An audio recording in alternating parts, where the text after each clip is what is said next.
Welcome back everybody and यहाँ पे हम लोग बात करने वाले हैं वाक्रांजी लिमिटेड के बारे में।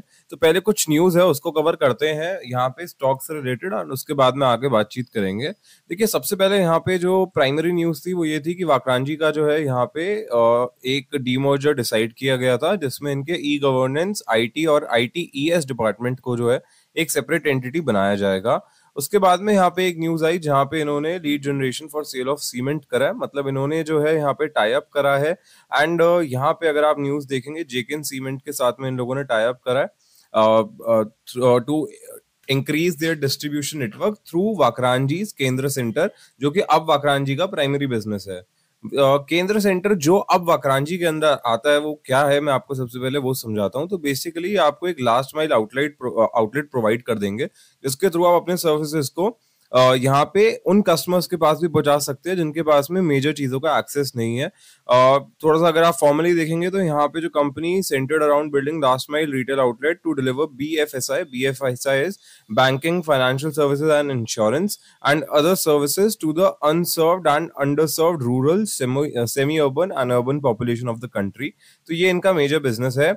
एंड इसके अलावा यहाँ पर अगर आप देखोगे तो इन्होंने 8.8% इक्विटी स्टेक जो है यहाँ पे वॉटेक्स इंजीनियरिंग के अंदर भी एक्वायर करा है। तो यहाँ पे अब हम चलते हैं सबसे पहले इसके डिविडेंड रिकॉर्ड को देखने के लिए। 15 जून का वो स्पिन ऑफ है, 1 सितंबर 2023 का लास्ट डिविडेंड है। वाक्रांजी की वैल्यूएशंस अगर आप देखोगे तो अभी थोड़ा सा आपको स्काई रॉकेट टर्म्स पे देखने को मिलेगा। प्राइस टू बुक 18, स्टॉक का पी 372 पर है। इंडस्ट्री का पी भी 186 के आसपास में है, बट अगर आप यहाँ पर देखोगे तो सिर्फ दो ही कंपनीज इस सेक्टर के अंदर है, जिसकी वजह से इतना हाई पी यहाँ पे आपको देखने को मिल रहा है। तो इसका मतलब ये इंडस्ट्री का पी जो है काफी एक्यूरेट नहीं है। साथ ही में अगर आप सेल्स देखोगे तो कोई खास ग्रोथ नहीं आई है अगर आप यहाँ पर बात करेंगे। हाँ, 2018 तक की अगर हम लोग बात करें तो जबरदस्त ग्रोथ आ रही थी, बट अब जो है इस वाक्रांजी के अंदर सिर्फ केंद्र सेंटर वाला जो मेन है, इनके पास में एक प्रोडक्ट बचा हुआ है, तो आपको उसको देखना चाहिए प्राइमरीली। शेयर होल्डिंग पैटर्न अगर आप यहाँ पे अपने स्क्रीन पर देखोगे तो यहाँ पे एफआईआईज ने स्टेक को काफी सिग्निफिकेंटली कट ऑफ किया है और पब्लिक के पास में हमें स्टेक बढ़ता हुआ नजर आया है। देखो, अगर आप सिर्फ चार्ट्स पर देखोगे, अब क्योंकि स्पिन ऑफ के लिए भी एडजस्ट हो गया है, तो आप नोटिस करोगे कि यहाँ पे वाक्रांजी में एक कंसोलिडेशन जोन को ब्रेक किया, उसके बाद में ब्रेकआउट आए। बट आज मैं आपको एक चीज दिखाता हूँ जिससे आपको फर्दर ब्रेकआउट्स का आइडिया लगेगा। देखो, एक तो इस पर्टिकुलर कंपनी के अंदर एक फैक्टर आपको ये देखना चाहिए कि यहाँ पब्लिक एक्सपोजर काफी ज्यादा है, और दूसरा देखो यहाँ पे क्लोजिंग कैसे मिली है। ये जो कैंडल है पूरी हॉलो होती हुई नजर आई है। इसका मतलब ये है कि लोगों ने डिलीवरी लेना प्रेफर नहीं करा और इंट्राडे में जो पैसे बनाए थे और जिन्होंने यहाँ पे पोजीशन बनाई होगी उन्होंने प्रॉफिट बुक करने की यहाँ पे चेष्टा करी है। और सेम चीज अगर आप यहाँ पे डिलीवरी परसेंटेज में देखोगे, ये 17 अक्टूबर आज की डिलीवरी परसेंटेज है, 13% के अराउंड आ गई है। और ड्रॉप अगर आप देखोगे तो 3 दिन में 48% से गिर के 13% तक गई है।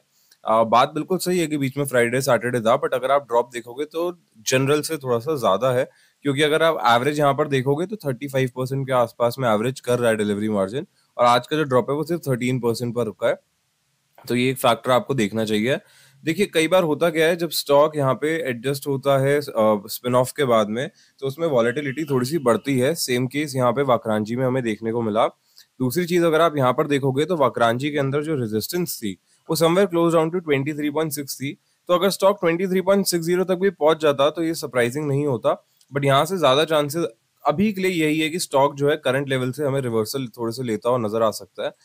एंड अगर स्टॉक 23.65 तक जाता है तो पुल बैक जो है उसके चांसेस यहाँ पे काफी ज्यादा है, क्योंकि इस समय पे कोई ऐसा फैक्टर नहीं है जो वाक्रांजी को सपोर्ट कर रहा है या उसके फंडामेंटल्स में कोई मेजर चेंज आ रहा है। तो मुझे लगता है आपको उस फैक्टर को खास देखना चाहिए। अगर आपने नए पोजीशंस बनाने हैं तो मुझे लगता है यहाँ पे आपको थोड़ा सा वेट करना चाहिए, क्योंकि अभी जो स्टॉक है थोड़ा सा वॉलेटाइल साइड पे ज्यादा है।